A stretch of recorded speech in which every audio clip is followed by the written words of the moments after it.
Steeler Nation? We are back for another great episode of the one and only The Sick Podcast, Steeler Crazy. As always, I'm Jay York Football. Joined alongside me is Mic'd Up Sports One. How are you? I'm good. I'm better that the Steelers remain undefeated. Morale is higher in the Berg, that's for sure. You wake up on Monday, Victory Monday, with a pep in your step. 2 wins, 1 touchdown. I guess you'll take it. It's not easy to win in this league any given Sunday. We've seen it with the Ravens this past weekend, the Bengals a weekend before. So there's still something to be said for winning both games. So feeling good, man. How are you? I'm good. And you want to know what really stuck out to me for the start, this 2-0 start? 0 turnovers.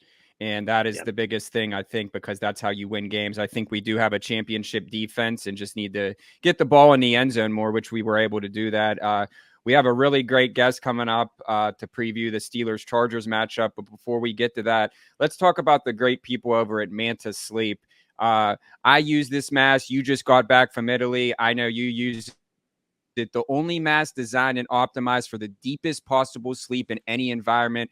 I guarantee it. I stamp it, approve it. The J. York Football stamp, 100% blackout for a deeper sleep. It's adjustable, it's comfortable, and it's just overall just pure comfort is what you're looking for. You don't even realize you have it on your face. I'm an early riser. Sometimes when I lay my head down to go to sleep, it's still light out. When you're traveling, whatever you need, Manta Sleep is your go-to. And the best part about this is a lot of these other masks, you'll realize that you have it on, sleep like a baby. And make sure for 10% off that you use our code SICK Steelers. Again, that is 6 Steelers, the best in the game, the Sick Podcast Steeler Crazy, complimented by Manta Sleep. So make sure you use our code and take our word for it. Manta Sleep. Dude, I tell you what, people sleep a lot better when they're able to win some money on football Sundays, that's for sure. So DraftKings will absolutely help you guys do that. Yeah, new season means new ways to get in on the action for sure. Whether you call it a touchdown, a tutty, whatever you might call it, you got a chance to win $200 in bonus bets here when you just bet only $5. Of course, if you're ready to place your first bet, who knows? Look at the Steelers-Chargers line. Potentially, I think Steelers are -2 right now. Feels like they have, been right around that 2-3 mark every game. So I think that could be favorable if you're a Steelers fan, but I rarely ever bet on my team for what it's worth because I know I'm happy either way if they win or lose. So go check out some prop bets. Make sure you use our code SICKSPORTS. That's the most important thing. Score big with DraftKings Sports. It's the best place to bet touchdowns. Download the DraftKings app. Use our code SICKSPORTS. So once again, new customers, 200 in bonus bets when you bet just $5. Also, 1 month of NFL premium on us, only on DraftKings. The crown is yours. Gambling problem? Call 1-800-GAMBLER. In New York, call 877-8-HOPE-NY or text HOPE-NY 467-369. In Connecticut, help is available for problem gambling. Call 888-789-7777 or visit ccpg.org. Please play responsibly. On behalf of Boot Hill Casino and Resort in Kansas, 21 and over. Age and eligibility varies by jurisdiction. Void in New Hampshire, Oregon, and Ontario. Bonus bets expire 168 hours after issuance. For additional terms and responsible gaming resources, see dkng.co/ftball. NFL Plus Premium offer available only to new and former NFL Plus subscribers. Additional NFL Plus Premium terms at nfl.com/terms. There you have it. Jimmy, send it to the end zone. Let's get to our great guest. Turn up your volume. Because you're about to listen to The Sick Podcast. Steelers Crazy. Aaron Smith shields. Blackout. Polamalu takes it home. Super Bowl 43. Pittsburgh might be bound for that thanks to number 43. The sickest Pittsburgh Steelers podcast. Sports entertainment like no other. It's gonna be sick. He is a Chargers aficionado. You can listen to him on 1090 ESPN Radio, also the co-host of LAC_Unleashed podcast, among many other things we'll talk about. He's none other than Dan Wolkenstein. Dan, thanks so much for joining us, man. You're welcome. You're welcome. Exciting times for Pittsburgh and Los Angeles. Both teams looking good. Fan bases feeling good. Exciting matchup ahead for sure. Thanks for having me. Of course. And Listen, the first guy we want to talk about, of course, the Steelers could use a wide receiver too. This guy shows up at warm-ups wearing gloves, catching the ball. I'm talking about none other than your coach, Jim Harbaugh. He's got you guys at 2-0. Talk about the culture change under Coach Harbaugh. Let me tell you, everyone hears the phrases, oh, it feels different, it looks different when there's a new coaching regime. And the Chargers are no secret to that. They've seen quite a bit of coaching changes over the years. They've gone through several head coaches. The last 3 were all first-time head coaches. Now with Jim Harbaugh, it is different. And you see the physicality, you see the identity of this Chargers team through the coaching staff, through the players, through the way they drafted, through the way they practice. They brought a whole bunch of folks over from Michigan, mainly their defensive coordinator, Jesse Minter, along with him, Ben Herbert, who's their director of player performance, and a few others as well. But in short, the culture has completely shifted. They are leaning into that medieval style bully ball, if you will. They are leaning into the ground and pound rushing attack, which now this Chargers team is second best in the NFL in rushing. When's the last time someone said that? It's completely night and day. And you can point to everything. These receivers are blocking. The defense is more connected. And they're taking on the persona of their head coach. And similar to how the Steelers like to play, it's all about trying to physically impose their will on opposing teams. And through 2 games, the Chargers have done exactly that, took care of business. Absolutely. I think we're probably in for a slugfest this Sunday. No question about that. I do want to ask you about the resurgence of J.K. Dobbins. This is a guy, obviously, who was injured the last few years, had a lot of bad luck, a ton of talent coming out of Ohio State. Harbaugh takes a bit of a chance on him, and it feels like he's one of the top backs in the league. He is, and it's been so refreshing and good for him. Kudos to J.K. Dobbins, because he has been one of the best running backs in the league whenever he has been on the field. His yards per carry is up there with the best in NFL history. It's just been a matter of him staying on the field, and he's gone through a few injuries and rehab, and he has been so rejuvenated with this offense. The Chargers brought in both Gus Edwards and J.K. Dobbins, and J.K. Dobbins has gone over 100 yards, has had multiple 40-yard rushes. He had a 40-yard plus touchdown this past week. He's got 130 yards this past week. His yards per carry is ridiculous.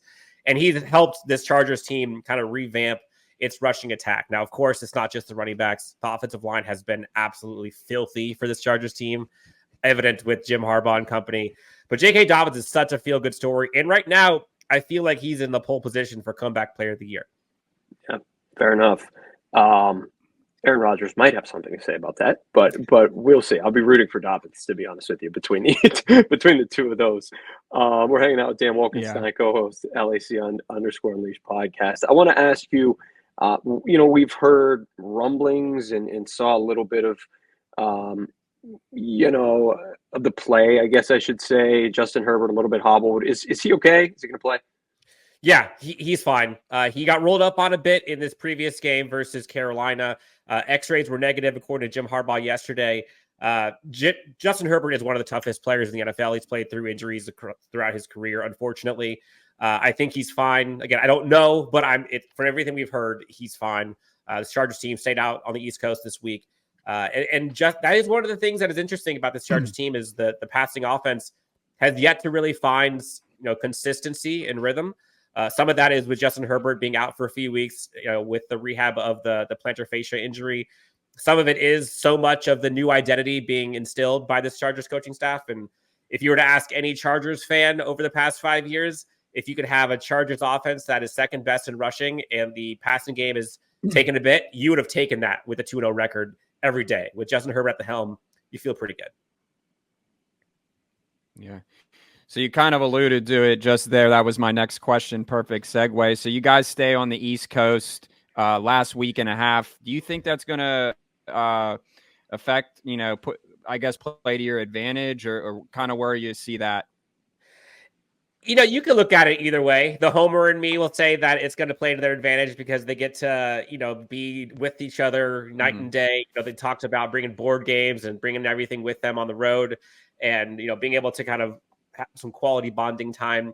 The one thing about the Chargers is they had, I believe, either the worst or one of the worst amount of miles having to be flown throughout the year for travel for all their games. This takes away whatever it is, 4,000 miles of those by just sticking out there. So I think they're doing this purposeful. There was just some video sent out about a bunch of the Chargers facility team and bringing all of their equipment and everything they're bringing out to the East Coast. So I don't think they're going to be missing much out here in LA.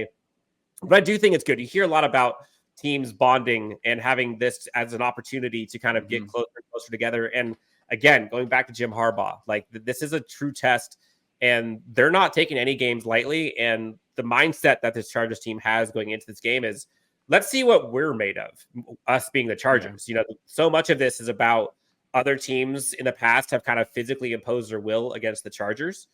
And that's kind of now been flipped on its head. And it's so weird to see for this Chargers team. And so, again, this is another test. Let's see what this Chargers team is made up, going up against a Pittsburgh team that we all know is going to crush you for 60 minutes. And they don't care how they win. They'll win 3-2. Doesn't matter. And that's what good head coaching does. I swear, you sure you didn't look at this script? Because every single segue of the question that I asked, you already like partially answered it. So that was my next question. What challenges do you think that this Pittsburgh Steelers team, obviously, like, you know, the offense has always been, you know, with Kenny Pickett, hate to bring that name up, but Justin Fields did find the end zone last week, and hopefully we can build off that. This is a championship caliber defense in my eyes, and I'm not just saying that as a homer. I think anyone who has a set of eyeballs can kind of see that. Just talk about what challenges, you know, the Chargers do you think are going to be most worried about rather than TJ Watt? That's the obvious. Yeah, the obvious answer is TJ Watt. And the Chargers went up against another perennial all-pro caliber player in Max Crosby week 1. And, you know, wildly, the Chargers' first-round selection, number 5 overall, Joe Alt, has arguably had the best start to a rookie campaign of any offensive lineman I've ever seen. Another test, obviously, going up against the Pittsburgh front. And Chargers have Rashawn Slater and Joe Alt, 2, in my opinion, either current or future all-pro tackles. I think it's going to be challenges for the Chargers offense is going to be going up against the Steelers front, obviously, but specifically the interior of the offensive line for the Chargers haven't been as good. And so if you see some stunts and blitzes and disguises on the interior specifically, that I think is going to be where the Chargers may see some challenges. Go back and watch the Raiders game week 1 against the Chargers. You'll see Christian Wilkins, Max Crosby. That's where they fed. But generally speaking, this Chargers team is different than we've seen in the past. Usually it's an air it out type team. This Chargers team is going to run the rock, and they're going to run it a lot. So that might help minimize some of the effects of that. But the Chargers team now has a defense, and that's been the difference. And this Chargers team now has a defense that, I mean, you look at some of the stats, they're 6th best rushing defense, just 80 yards per game, 9th best in yards per carry. They're one of 11 teams to not give up a 40-yard passing play yet, and 6.5 points per game allowed, best in the NFL. That's the difference. And that's what Chargers fans have been begging for Justin Herbert to have an offense and a defense that complements him. It's going to be tough. You mentioned it, though. Honestly, this is going to be a ground and pound punch fest. This is going to be physical. You know, take your long strolls along the park and the waterway ahead of time, because you're going to be stressed out for 60 minutes or more. Listen, we've been stressed out for the past 6 years over here in Pittsburgh, so it's nothing new to us. Hey, you guys too. Enough Chargers football. Oh, yeah, that's me. So we're very similar in a way as far as football teams. Before I throw it back over to Mike, Dan, I just have a couple more questions. Got to get your prediction, obviously. And do you think that your Chargers team, this is a playoff team? So whatever one you want to go first, and then Mike, take it away. Do I think it's a playoff team? I do. And which is kind of bold to say, considering this was a 5-win team last year. And you look at some of the challenges this Chargers team has faced. A lot of it was injury last year. No excuse. It was injury. A lot of it was not injury, though. A lot of it was coaching failures. A lot of it was defensive failures. The offensive line could not hold up and protect. They could not run the ball at all. And so if you can't run, if you can't play defense, and you can't stay healthy, that's a recipe for disaster. And so this year, the Chargers put a lot in on all of those things. They brought in director of play performance, Ben Herbert, who has been incredible for this Chargers staff and these players, making them harder to break, quote unquote. They bring in Joe Alt to help with the offensive line, and they bring in Bradley Bozeman to help for the center position. And then obviously the running attack that they bring in J.K. Dobbins, they bring in Gus Edwards, they bring in Hayden Hurst, they bring in Will Dissly. There's so many guys that it's unapologetically honest that they are going to run the ball and they're going to be physical. And so because of that, going from 5 wins, I had this as a 10-win team, 11 if you want to get real spicy. I have it at 10-7. This is a big test. This is one of the tests of their season. I predicted them going 2-1. They've already gone 2-0. I might change that to 3-0. I'm not sure. But again, this is going to be a test. But I do think this is a playoff team. Do I think they're going to take over the AFC West for the Chiefs? No. Let's be real here. But crazier things have happened. These next 2 weeks are going to be a real test for Jim Harbaugh and these Chargers. So your prediction? Yeah, he's towing the company line. We don't have it yet. No, and it's honestly, this is tough because it's hard to bet against the coaching of Jim Harbaugh, but it's also hard to bet against Mike Tomlin. And the way I see this as flip a coin. The defenses on both sides are great. And that's weird to say because Jesse Minter's defense on the Chargers is just been absolutely night and day. And this Chargers defense is nothing like it was before. But the Chargers have a quarterback. And I think that's where this changes. You put Mike Tomlin plus Justin Fields or Justin Herbert plus Jim Harbaugh. Say the defense is a wash from both sides. Special teams, Chargers usually are pretty good. I'm going to give the edge to the Chargers. I think it's going to be 20-17, something like that. But again, this is going to be a bloody game. Like it's just going to be, it's going to be tough. And I wouldn't be surprised at all if the Steelers win this. Like this is like a very similar man in the mirror type game. It's actually more points than I guess I would have expected. But hey, I guess at some point, maybe defense scores a couple times in a game like this. Who knows? This has been awesome. We love previewing the other team and giving our fan base that perspective as well.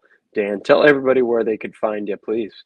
Yeah, so Chargers Unleashed. You can find us on Twitter or X, LAC_Unleashed, or wherever you get your podcasts.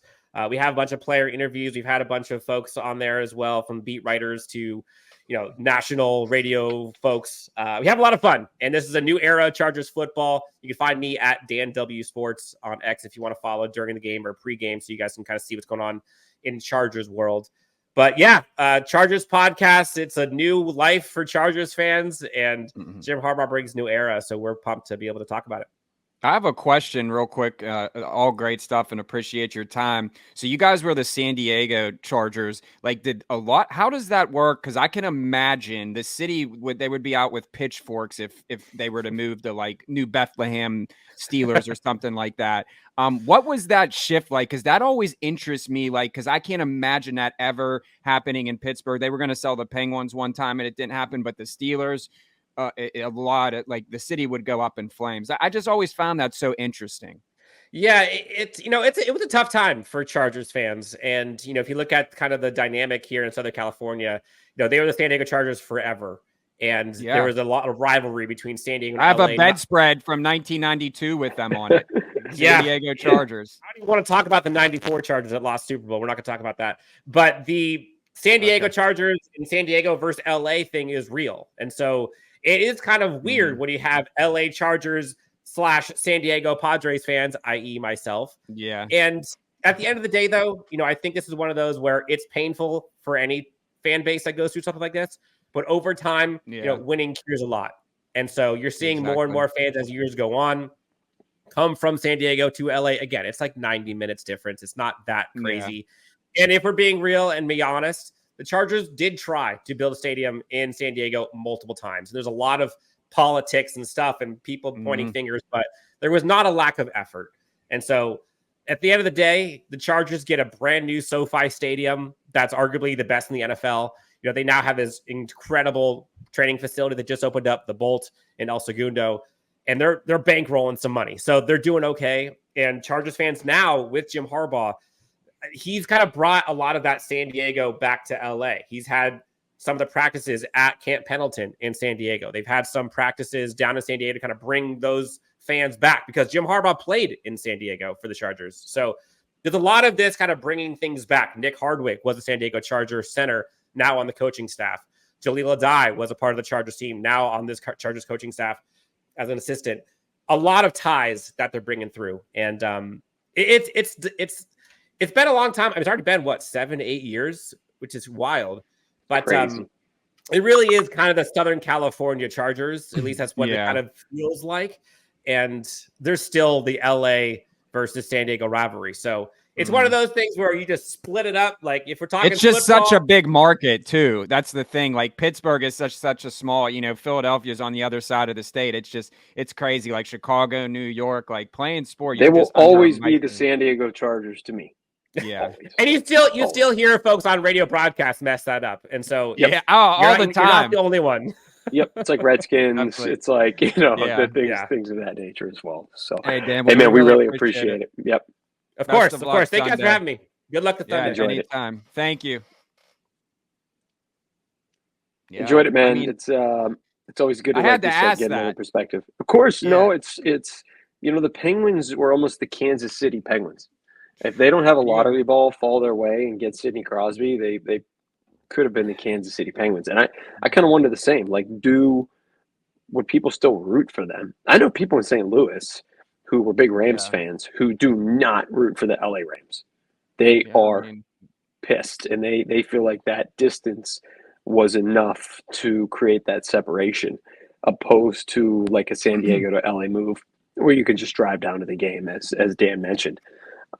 But it is strange. The Steelers aren't going anywhere, thank goodness, because they could go 1-15 or 1-16 the next 10 seasons, and people are still going to support them. You know how it goes. Just it wouldn't be fun, but people will still show up, and season tickets will still be insanely priced. But cool stuff. I love this. I love having other teams and just getting their perspective and breaking it down. Just guys that are so well versed, and then we can kind of get you ready for the matchup. So. Sunday it's going down. I really think it's going to be interesting. I really do. I mean, obviously I'm a Steelers fan, but I really respect what's going on there in the culture shift, as Dan said. So just wish them the best, and may the best team win. It's been another great episode. Go back and watch the Deshaun Elliott show. Go back. We had a great episode this week. So much fun. Love talking to that dude. He has been an absolute monster. So go back and watch that show. Do us a favor and subscribe. And you easily can't miss the D. Elliott show, baby. You got it. Jimmy, take it away. Until next time, guys, go Steelers. And that's a wrap. Hope you don't miss us too much until next time. Follow the Sick Podcast Steelers Crazy on YouTube, Instagram, Facebook, Google Play, and Apple Podcasts.